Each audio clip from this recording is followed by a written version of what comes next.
How's it going, everybody? I heard you really appreciated that last War Theory video, so we're back with another. There's going to be another 4 Monster War Defense teams that are starting to pop up all over the place, that it's not uniform defenses, so you need to have answers on the fly for it, and obviously, how to beat them. So I hope you enjoy this video. If you do, leave it a like, share with your friends, and subscribe to the channel. And if you want a team that you are personally having a hard time with, or that your alliance wants answers to, leave in the comment sections below, and we'll put that on the next video, which is going to be this week, because we were supposed to do one of these last week, and we got caught up doing the level 100 race stuff. So yeah, let me know about your problems down below, and we'll get to them. Hope you enjoy the video.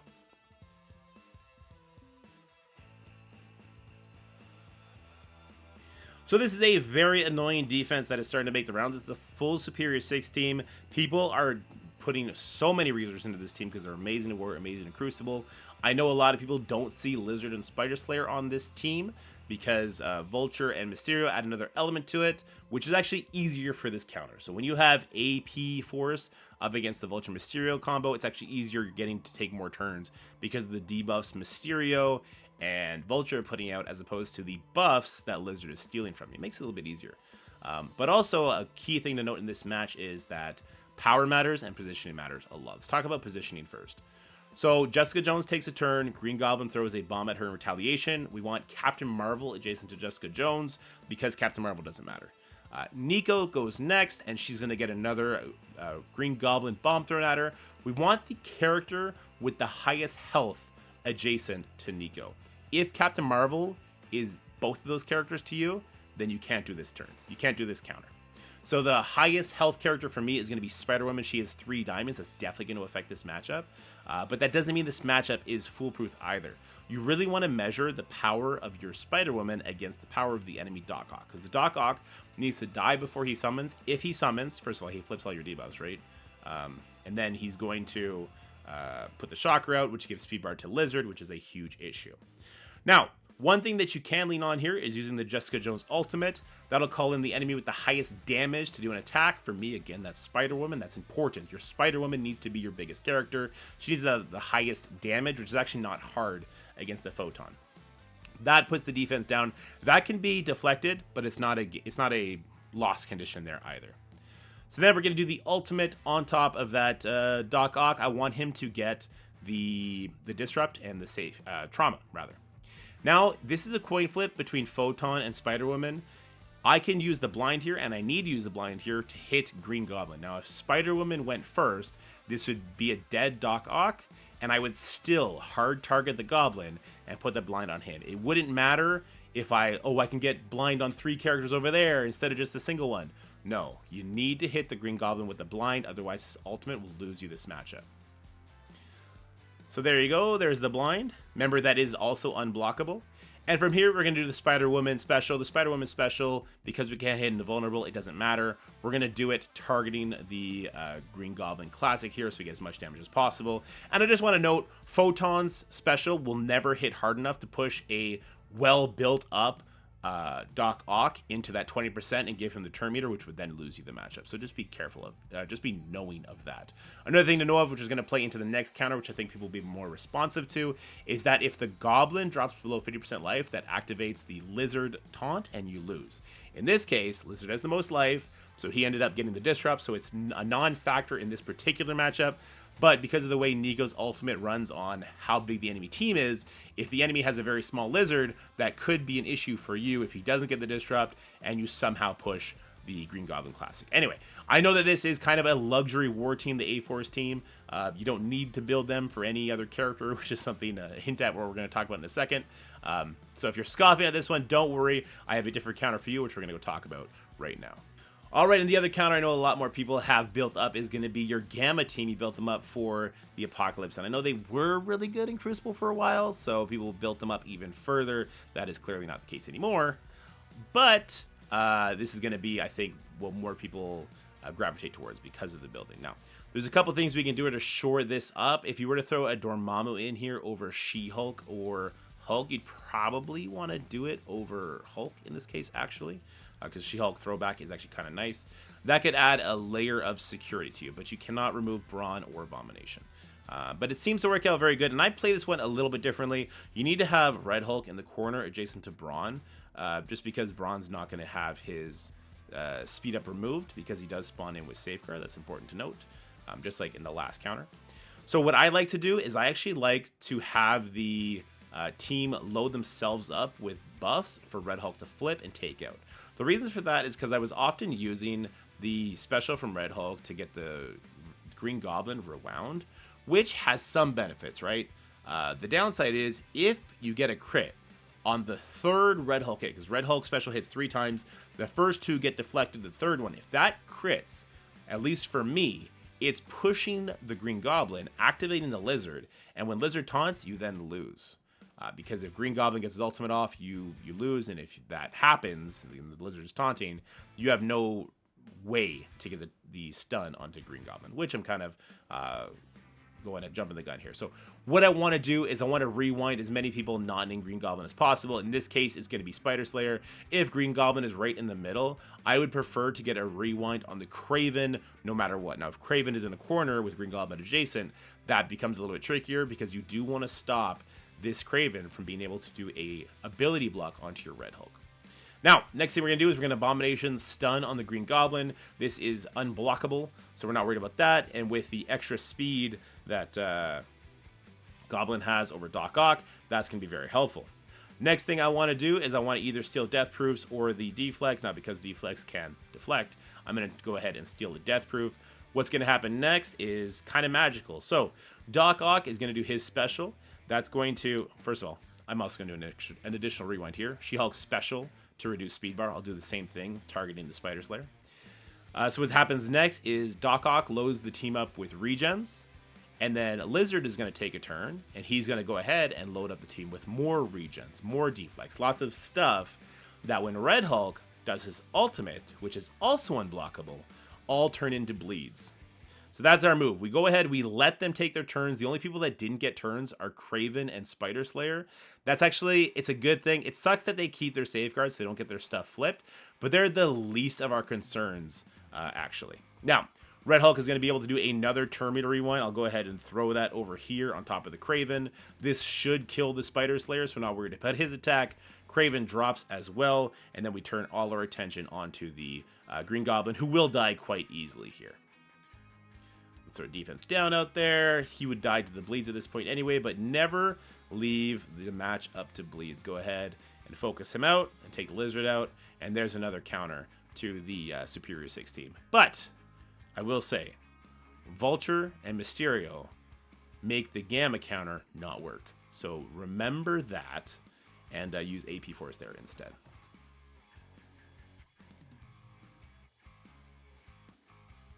All right, Knowhere. They were kind of sold as the best team ever, and then they kind of weren't. Now, they definitely do have a lot of use in their offense, but a lot of people are also putting them on defense to throw a monkey wrench into people's plans. Now, fortunately, there is a low-cost counter, in my opinion. That's basically Kang Doom and people that are going to get them to the finish line, where they need to go. The bad news is you need to have a big Kang for this. So if you're like a mid-game player, this is probably not the counter for you. If you're a late-game player, everyone and their mama have been screaming for people to put diamonds on Kang. That will greatly help you here. And you definitely want your Doom to be a skirmisher on the other side. Now, this can go south if you don't have the right amount of power in your Kang, so be very, very careful with this matchup. Positioning is super important, as well as the Emma. Now, there's other speed characters that can get this done, but you got to worry about the rooms like Reactor, which will make your Fury not able to spread speed up. So Fury is one that I would actually prefer to use here because his summons can be useful after the fact. But to show the worst case scenario, if it's in Reactor, you do need to use Emma here. Skirmisher on Doom is super important, and of course getting the energy to Doom is also super important. Now, it's interesting that Kang beside the pre-taunt makes the most sense here, but there is something you need to look out for. That ultimate, or sorry, that special from Nova puts 2 debuffs on Kang. I believe he has offense down, it puts disrupt on him and something else. Heal block, I suppose. If your Kang does not clear the disrupt, you do not want to do the Kang special. If it does clear the disrupt, then you do want to do the Kang special. So I'm going to do that over here, targeting on the Nova. Now we're going to get energy out there. If you're paying attention and you see energy went to Doom, then you don't need to put the special out there with Star-Lord. You can go ahead and use the ultimate to get a little bit extra damage out there, but don't feel stressed into doing that either. Now, Emma is also a skirmisher. We're going to go ahead and we'll use the special here. That's going to put out another vulnerable for us. And then it's Doom's turn, who again is yet another skirmisher.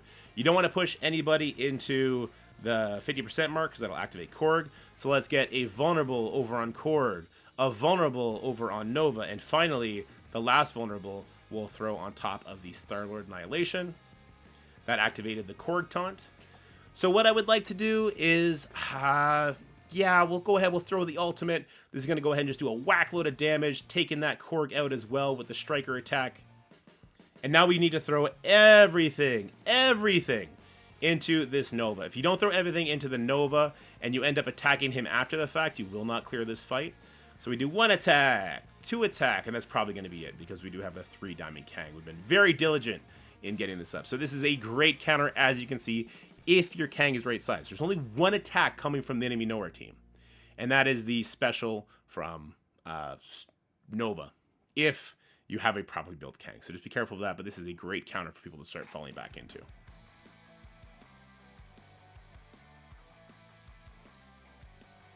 All right, a very difficult team that is in war nowadays is going to be your new Avengers with Apocalypse. So what team we want to use here? Well, we want to use the Superior 6, Sinister 6 combo. This does require you to have Vulture and Mysterio here. Their mechanics are insanely important. If you try and hit this with full Superior 6, you'll be dead before you take a turn. So don't do that. And positioning here is a little bit important, as well as who the highest damage is. That's going to be who your Coulson is going to obliterate. Now, oddly enough, that's Kraven for the most part. If that's your Green Goblin, because your Kraven's not too big, I would be very wary of this matchup. All right, like Green Goblin can still survive it, but it's a little bit scarier. So the position here seems like it might be a mistake because you're not getting the additional benefits of having a new Avenger beside Tigra, but it's actually very meaningful. So the Apocalypse beside is to try and bait out Apocalypse to get an attack in on the Retaliate to give himself speed up. So we don't want that to happen. Now, Green Goblin Classic Ultimate cannot be counterattacked, so we definitely want to throw that. That's going to rewind the enemy new Avengers. Next up is Vulture. You do not want to do Vulture Special here because you don't want to give Apocalypse a reason to counterattack you. So you do the basic single target attack, and now we're going to do the special. Now this attack also cannot be counterattacked, so we don't care about holding this Kraven special. We got to summon in because, of course, we got to summon in. This is where it gets a little bit dicey. We start attacking the Tiger as much as we can. And our Mysterio, here's the thing.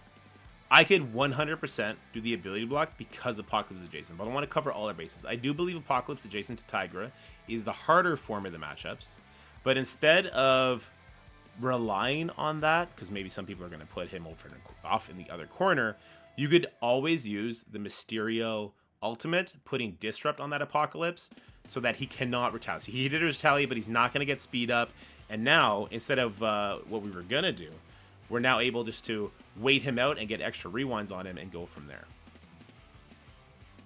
So now we're going to get turn meter rewound quite a bit, but with the speed bar we get from, well, I think both blocks on Doc Ock and him dropping low, as well as people dying, fueling the Vulture, we actually get to jump the gun. So we're going to go ahead, we're going to flip everything. You see we did just push the Apocalypse. The Summon Shocker, because I have a giant Doc Ock, actually has the most damage there.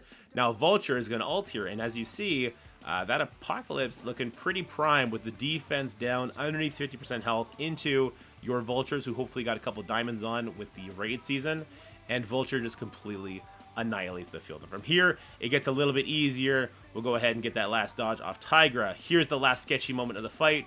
Tigra does her ultimate. The good news is no heal blocks have come in, so your Doc Ock regens are facing off against the enemy Tigra's bleeds. The enemy Tiger's bleeds will win. The bleeds will do more damage than the healing from the regens, but not so much that you're in jeopardy of just instantly dying. So this is a great way to counter the new Avengers Apocalypse teams. Let me know if you guys have any other counters to this team. We'd be very interested to know them.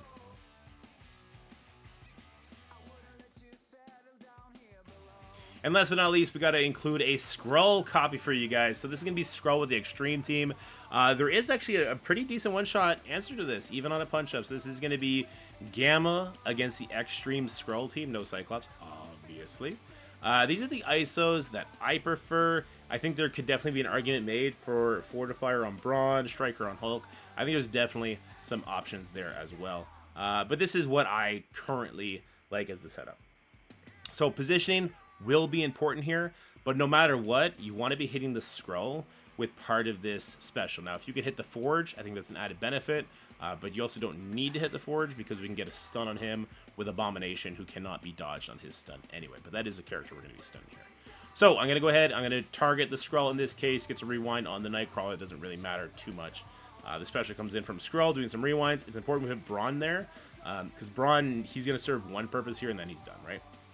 So just to further illustrate my point, Abomination's ultimate, this attack cannot be blocked or dodged, so if Forge still had a dodge, this is how we get the stun on him. And the reason we do that is because She-Hulk can get the stun over here on the Rogue. Alright, so then She-Hulk stuns the Rogue. Now it's going to be Brawn's turn. Brawn, there's going to be a taunt on Forge from She-Hulk.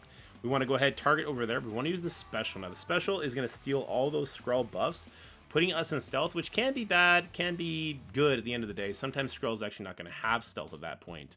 But the reason we do that is because we want all those buffs, including the speed up and the immunity, most importantly. Obviously, you can use the ultimate from Brawn for a similar effect, but you don't need to. Next thing we're going to do is we're going to actually do the special. Now this is probably going to kill the Brawn. It's going to do an additional turn meter rewind to Skrull. Skrull not always will have that disrupt, so sometimes his ultimate here will be weakened with an offense down. I'm glad it wasn't in the case of this video though. Alright, let's just continue our damage here. So now we're going to have the Red Hulk ultimate while having offense up. This is going to be an incredible amount of damage, and obviously buff flips on those without the safeguard. And the most important thing really is that battlefield effect is now in play. Alright, so we got offense up. We can go ahead and take the Skrull out. Obviously something we want to do. So Skrull is now gone.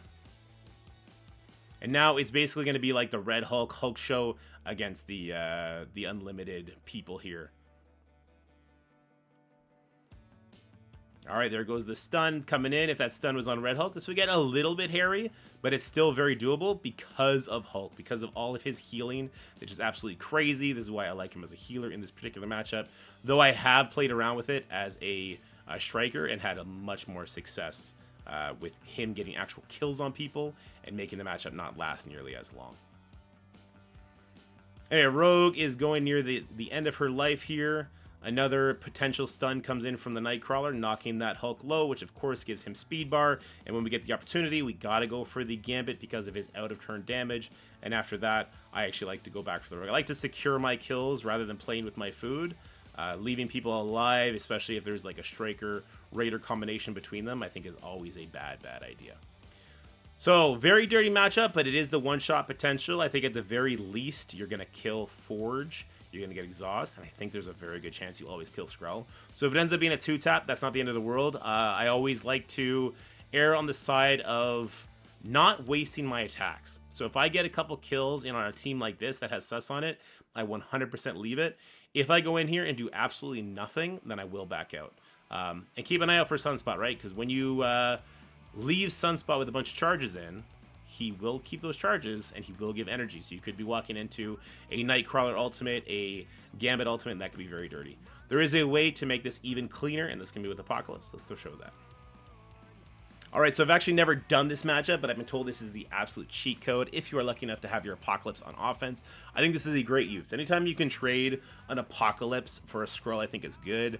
And Gambit for an X-Treme, I think there's probably better uses for Gamma, but if it gets you through the war safely, I always like those safe matches. I think those safe matches are the best way to be. In this particular case, though, we're actually going to go after the Skrull because Apocalypse brings more buffs than She-Hulk does. I'm going to go ahead and rewind over here on the Gambit Rogue. If Skrull was in the middle, I would err on the side. If I can get Forge +1, I would do that. If I can get Nightcrawler and Forge, even better. So I'll just keep that in mind. Just like before, we're going to stun the Forge here with Abomination. I think stunning Forge over Rogue is important here.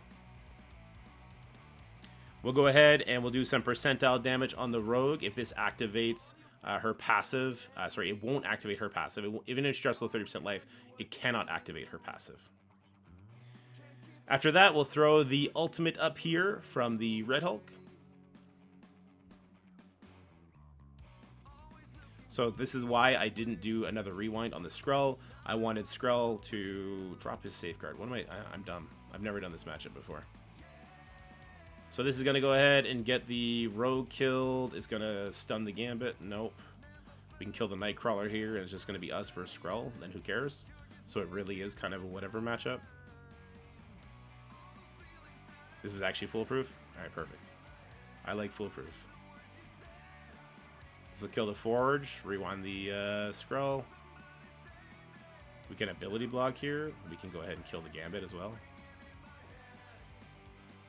Alright, well there you go. In real time, me learning a matchup I've not done before and realizing just how easy it is whenever you can include Apocalypse with Red Hulk. This really does kind of show how much value the Red Hulk Apocalypse combo is going to have down the road as a plug-and-play team. I really like this. Skrull is going to kick around for as long as he can, but it's not going to be very long, and obviously this is so much cleaner than our last attack without Skrull, or sorry, without Apocalypse. And that'll be it. Alright guys, if you enjoyed this War video, let me know. If you had any requests of teams that you want to see in action, let me know. We always want to include an Apocalypse team and a Skrull team, so if there is a version of those teams that's giving you a hard time, please let me know in the comment section below. And as always, stay happy, healthy, have fun, and we'll talk to you in the next one. Bye for now. That's it for the video, guys. I hope you enjoyed it. If you did, make sure you like, share, and subscribe. Stay happy, healthy, have fun, and I'll see you in the next one.